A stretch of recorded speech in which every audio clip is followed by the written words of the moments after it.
Ikatlong kabanata. Sa gabi habang ako'y nakahiga, nananabik ako sa aking minamahal. Hinahanap-hanap ko siya, subalit hindi makita.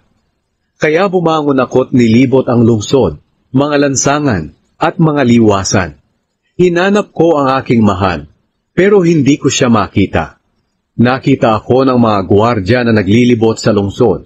Tinanong ko sila, "Nakita ba ninyo ang mahal ko?" Hindi pa man ako nakakalayo sa kanila. Nakita ko ang mahal ko.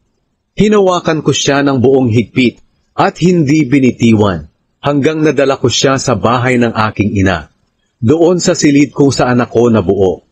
Kayong mga dalaga ng Jerusalem, mangako kayo sa pamamagitan ng mga batang usa at gasela, na hindi ninyo hahayaang ang pag-ibig ay umusbong hanggat hindi pa dumarating ang tamang panahon. Mga babae ng Jerusalem, sino kaya itong dumarating mula sa ilang, na tila makapal na usok na amoy mira at insensong itinitinda ng mangangalakal? Tingnan ninyo, iyan ang karwahe ni Solomon, na napapalibutan ng 60 pinakamagagaling na kawal ng Israel. Lahat sila'y mayroong espada at bihasa sa pakikipaglaban. Laging handa kahit sa gabi man sumalakay. Ang karwaheng iyon na ipinagawa ni Haring Solomon ay yari sa kahoy na galing sa Lebanon. Nababalot sa pilak ang haligi nito at palamuting ginto ang tumatakip dito.